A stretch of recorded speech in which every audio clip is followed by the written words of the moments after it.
Yo, what is going on, people? It's Dilly D back with another video for you guys today. Today, I'm going to be going over my favorite GEARSCORE farming spot for level 60 and beyond.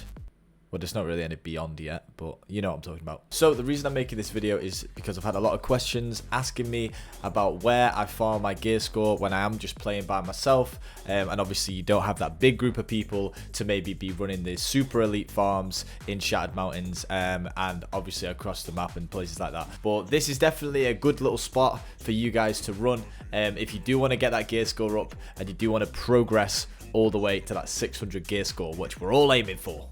So, the first area that you will be starting in is called Pullus. It is one of the 3 forts that we will be farming in this run. It is a great area for GEARSCORE drops all the way up to around 550.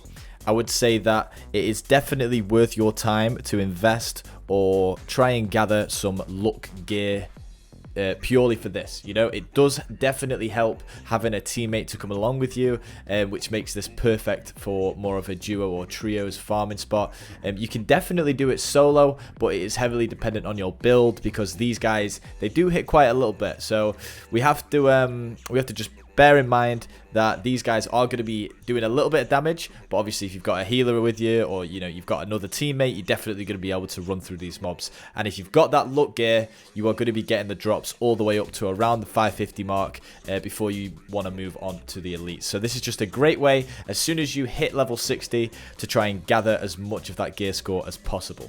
So upon entering, you want to head to the right first, and there is a few supply crates dotted about. These are going to give you some really good tier 5 resources. This is going to help towards the crafting or obviously earn you a little bit of money on the market. So make sure to grab these and obviously head straight across towards the first supply stockpile. This is going to give you a chance of a drop, which is potentially going to be above the 500 GEARSCORE mark. This is going to help you work towards that 600 GEARSCORE, and obviously just make sure that you're clearing the mobs as you go through.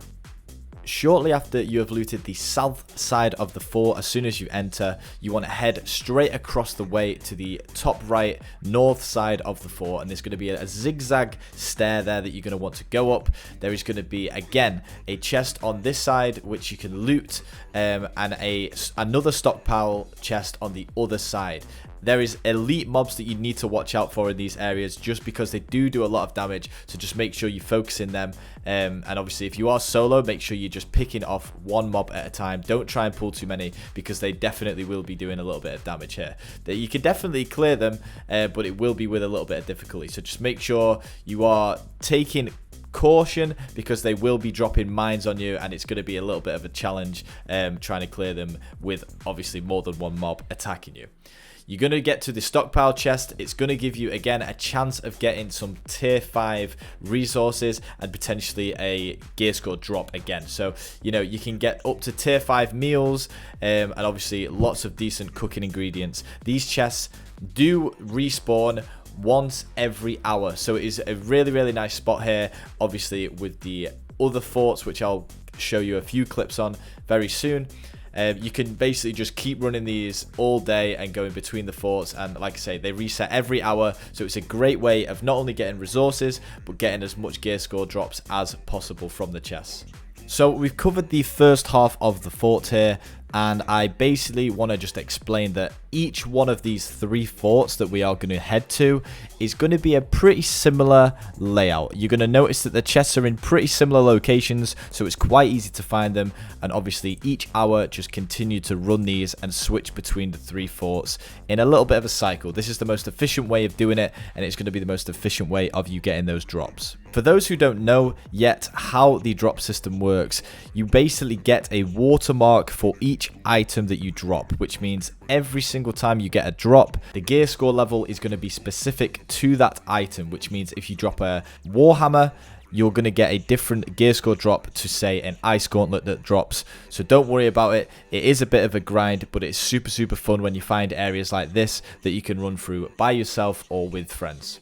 Each time you get a drop, it is going to give you that extra level in GEARSCORE, and it's going to slowly build up until you get to the point of around the 550 mark in these areas, and that is a great starting point, especially once you want to move on and go to the more elite areas or try the end game dungeons, things like that. So you want to be trying to push towards the 550 to 580 gear score mark in these areas, and I think this is a super efficient way if you continue to cycle through each one of these 3 forts.